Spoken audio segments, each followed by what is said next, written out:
How I take care of my husband. মনে আছে আমার ট্রফি ছিল এটা। এই এই তেল মাখো, ওই ওই এই উঠাও। ইস এই পাউডার জানো ওরে আছে এই পাউডার। ইস ইস ওই চল চল স্নানে চল স্নানে চল। আজকে এই ট্রফি হাজবেন্ডটাকে বলছে যে আমি একে কেন নিয়ে আসলাম না, মনে হচ্ছে টানতে টানতে কেন নিয়ে আসলাম না।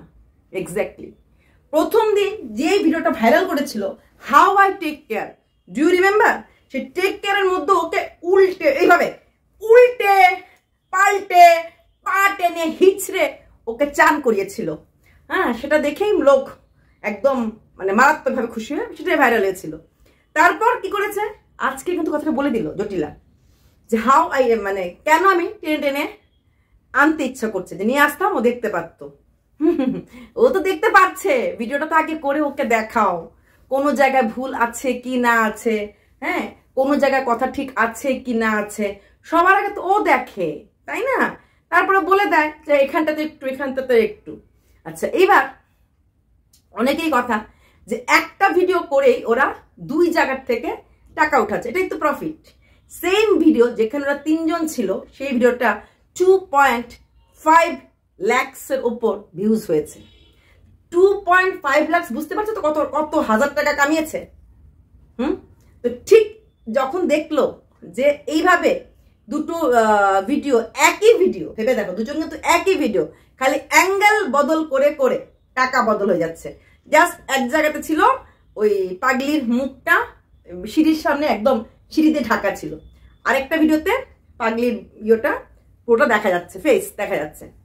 তো দুটো ভিডিওতে এইটুকুনি, কিন্তু স্ক্রিপ্ট এক। ভেবে দেখো, এক স্ক্রিপ্ট এক ক্যারেক্টার দুটো ভিডিও আর 20,000 টাকা ইনকাম শুধু ইউটিউব থেকে করছে না, কিন্তু সেই ইউটিউবটা ফেসবুকে গিয়ে দেখো দুর্দান্তভাবে ইনকাম করছে। ফেসবুকে আবার শর্ট রিলসও হচ্ছে। কিছু কিছু ব্যথা সবাইকে খুলে বলা যায় না, সব কথা মন খুলে বলা যায় না। কিছু কিছু ব্যথা বুঝে নিতে হয়, কথা কিছু কিছু বুঝে নিতে হয়।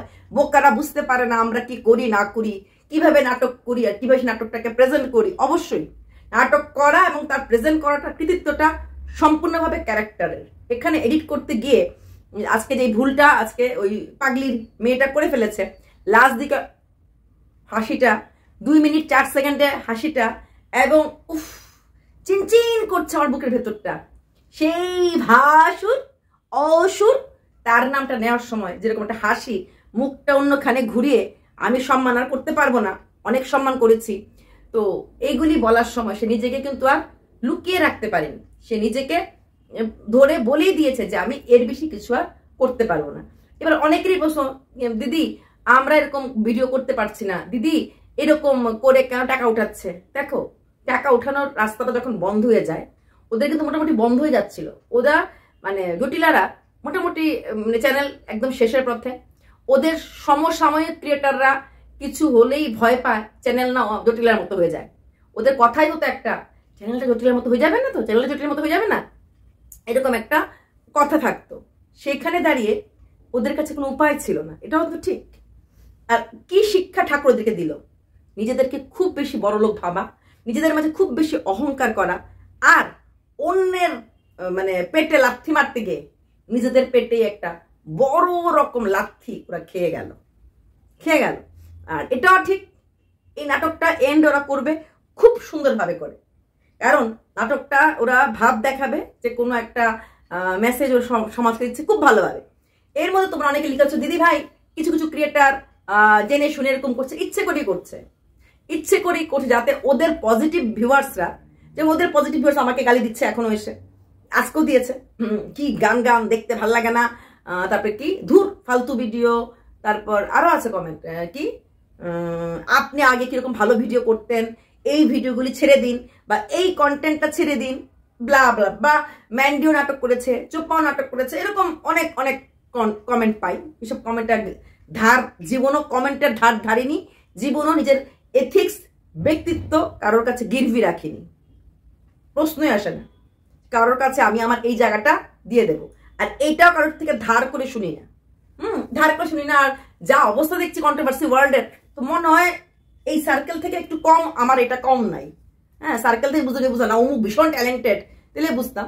তো নাটক দেখার পরও, শোনার পরও, বোঝার পরও কিছু কিছু লোক ওই শাশুড়িকে গালি দেওয়া, ননদকে গালি দেওয়া, ফ্রাস্ট্রেশন, শ্বশুরবাড়ির লোককে ছোট করতে পারলে কিছু কিছু লোক খুশি হয়।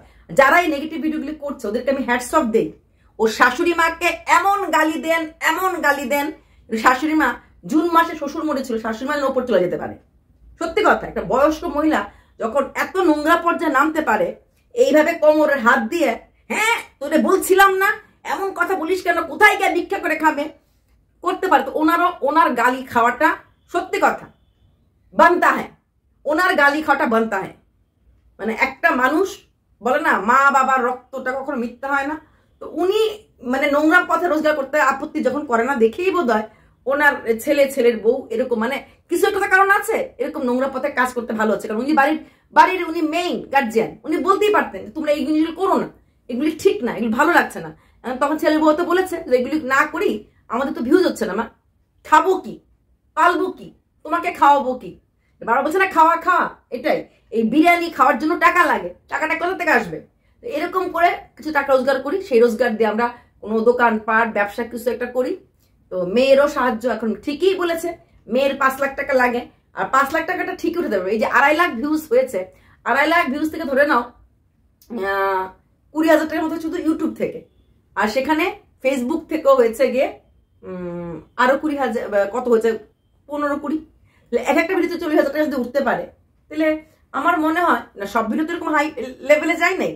তো মোটামুটি যদি ধরো 10 থেকে 15 দিন ওরা রোজগার করতে পারে বা আরো বেশি, আমি 30 দিনই ধরলাম, একটা মাসই ধরলাম, একটা মাসে 5 লাখ টাকা না হলো 5 লাখ টাকার কাছাকাছি কিন্তু চলে আসতে পারে।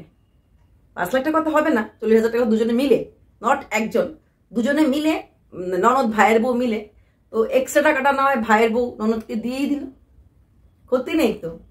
ভাইয়ের বউ তত টাকা ওঠে না, আর হয়তো 5 লাখ টাকা তখন নেবে না, 2-3 লাখ টাকা নিল, বা 2.5 লাখ, 50-50 হলো। 50-50 হলে তো ক্ষতি নেই, যা উঠছে 50-50 হয়ে গেলে সেটা পাগলির ঘরটা হয়ে যাবে, পাগলির যে ঘরটা পাগলি করতে পারেনি সেই ঘরটা হয়ে যাবে, ক্ষতি নেই তো। এবার আসছি, এই এমন করে কেন বলতাছে? আমরা করিনি, শ্বশুরবাড়ির জন্য করিনি, ননদের জন্য করিনি। হ্যাঁ, সেই শিয়ালদার, ও মাসিমা, শিয়ালদার মাসিমা ভালো হাঁক ডাক পারেন। বাবু আসেন আসেন আসেন, ভাতের থালি 10 টাকা, 10 আসেন আসেন আসেন, চপ 15 টাকা, ঘুগনি চপ 20 টাকা, আসেন আসেন আসেন। হ্যাঁ, সেই কথাগুলি মনে পড়তেছে না, মনে পড়তেছে। কি মনে পড়ছে? মনে পড়ছে যে উনি ওনার ননদকে কত কাটা, 2 কাটা জমি টাকা দিয়েছিল, 500 টাকা করে, ননদ এসে টাকাটা মেরে দিয়েছে এবং বলেছিল টাকাটা, জমিটা দামটা হাই হওয়ার পর বিক্রি করে দিতে। জমিটা বিক্রি না করে নিজের নামে ননদের সেই জমিটা করে ফেলেছে। তারপর যখন বলেছে যে টাকা জমিটা ফেরত, যখন নাকি ওনার বর বলেছে যে ওর বিয়েতে বেশি দিতে পারিনি, থাক ভালোই হয়েছে, ও ওইটা নিয়ে নিয়েছে, মানে বোনকে দাহেজ হিসাবে ওই জমিটা ভাই মানে ওনার হাজব্যান্ড দান করেছে। তারপরও 10,000 টাকা ছিল, 10,000 টাকাটাও দিয়ে দিয়েছে। 10,000 টাকাটা আর এখন পর্যন্ত 10,000 টাকা ফেরত পাইনি। ভদ্রমহিলা চপ বিক্রি করতেন ঠিক আছে, কিন্তু ভালো ইনকাম ছিল। আমরা জানি এই জল যখন, ওর নাম জল রেখেছি, জল যখন বিএসএফ এ ট্রেনিং দিতে গেছিল, তখন 65,000 টাকা নাকি বিএসএফ থেকে চেয়েছিল।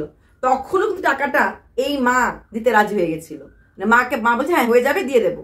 তাহলে ভদ্রমহিলা ভালো ইনকাম ছিল, 10-65 ভালো ইনকাম। 10,000 টাকা আজ থেকে এত বছর আগে কিন্তু খারাপ না, 10 বছর আগে, 10 না ধরো 20-30 বছর আগের কথা, 10,000 টাকা তো প্রায় অনেক কিছু হয়ে যেতে পারতো। কত বছর আগে আমি জানি না, 30-32 বছর হবে, বা ধরলাম 38 বছর হবে, এরকম আগে।